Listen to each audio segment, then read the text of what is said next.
Record.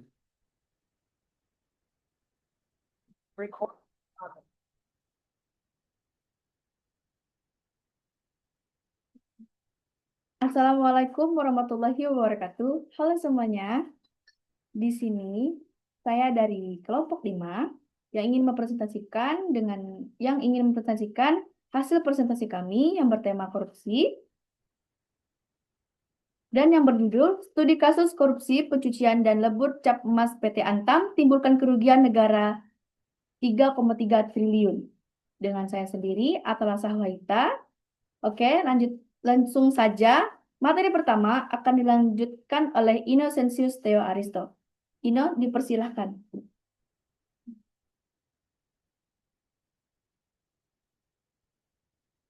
Pengertian. Korupsi adalah penyelewengan atau penyalahgunaan uang negara, perusahaan, organisasi, yayasan, dan sebagainya untuk keuntungan pribadi atau orang lain. Korupsi dapat melibatkan banyak kegiatan yang meliputi penyuapan, penggelapan, dan mungkin juga melibatkan praktik yang legal di banyak negara. Ini adalah latar belakangnya dengan mempelajari etika profesi yang mengajarkan tentang landasan moral yang mengatur perilaku setiap individual dengan menjalankan tugasnya secara jujur, bertanggung jawab, dan transparan. Kasus korupsi PT Antam menunjukkan beberapa pelanggaran dalam etika profesi seperti pelanggaran kejujuran, tanggung jawab profesional, dan penyalahgunaan jabatan. Selanjutnya akan dijelaskan oleh Vicky.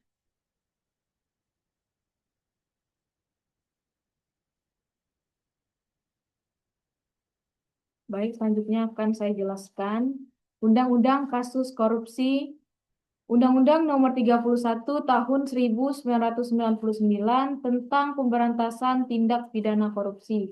Yang kedua, Undang-Undang Nomor 20 Tahun 2001 sebagai perubahan atas Undang-Undang Nomor 31 Tahun 1999. Tujuan yang pertama menguraikan kasus korupsi yang terjadi di PT Aneka Tambang atau Antam sebagai studi nyata pelanggaran terhadap prinsip-prinsip etika profesi dalam lingkungan kerja. Yang kedua, menganalisis nilai-nilai etika profesi yang dilanggar seperti integritas, tanggung jawab, kejujuran, dan akuntabilitas oleh oknum-oknum yang terlibat dalam praktik penyalahgunaan wewenang. Yang ketiga, mendorong kesadaran etis bagi calon profesional agar menjunjung tinggi nilai moral dan profesionalisme dalam menjalankan tugas di lingkungan kerja manapun. Selanjutnya akan dijelaskan oleh Cindy.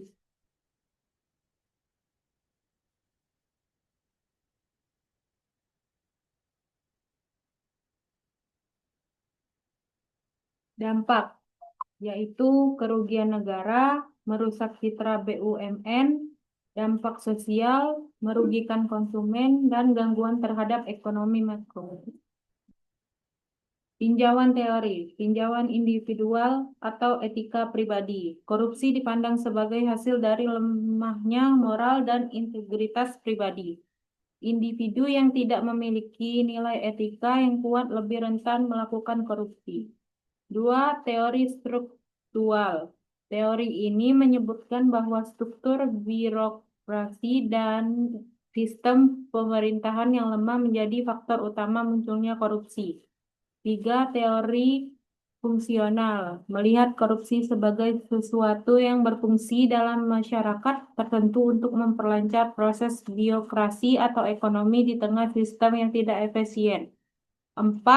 Teori pilihan rasional atau rational choice theory. Individu membuat keputusan korupsi berdasarkan perhitungan untung rugi. Bila risiko ditangkap kecil dan keuntungan besar, maka korupsi dianggap rasional. Materi selanjutnya akan dijelaskan oleh Salma.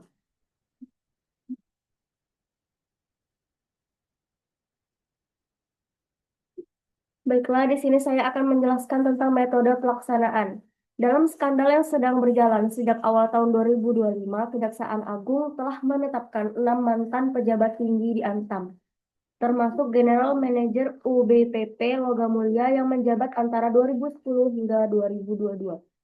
serta 7 individu dari pihak swasta sebagai terdakwa dalam kasus pencucian dan pemurnian emas ilegal berlogo LM Antam sebanyak 109 ton. Emas tersebut diberikan oleh pihak swasta tanpa adanya kontrak formal, tetapi telah diberikan cap dan nomor seri yang memanfaatkan merek dagang eksklusif Antam, sehingga bercampur di pasaran dengan produk resmi perusahaan. Meskipun kualitas logam tetap asli, proses ini menyebabkan kelebihan pasokan di pasar dan penurunan harga emas resmi dari Antam, yang berakibat pada kerugian negara sebesar 3,31 triliun. Dan selanjutnya akan dijelaskan oleh Muhammad Al-Fatihatul Fadil. Baiklah, Muhammad Fadli, saya persilakan.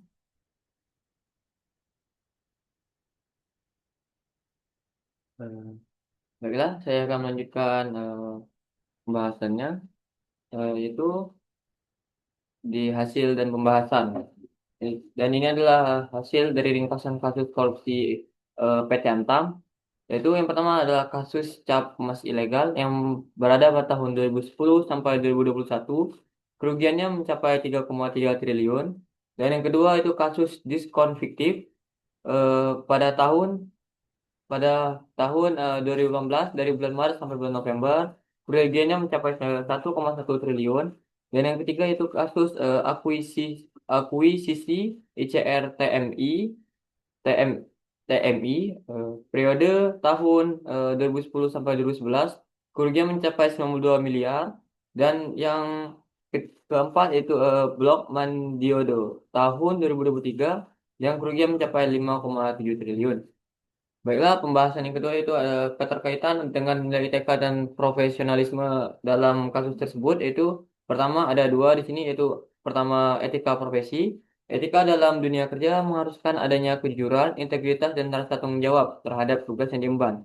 Dalam hal ini, penjabat UBPP LM telah melanggar kode etik profesi dengan mengubah data produksi dan memanfaatkan logo resmi demi kepentingan pihak tiga. Mereka juga tidak mematuhi prinsip kejujuran karena tidak mengonfirmasi tentang transaksi dan penggunaan cap kepada perusahaan induk serta masyarakat. Yang kedua itu profesionalisme. Profesionalisme mencakup keahlian, tanggung jawab, dan kepatuhan terhadap norma kerja. Para individu yang terlibat menunjukkan kurangnya tanggung jawab dan disiplin, serta menyalahgunakan posisi mereka yang penting. Baiklah, selanjutnya akan dibacakan oleh Atta.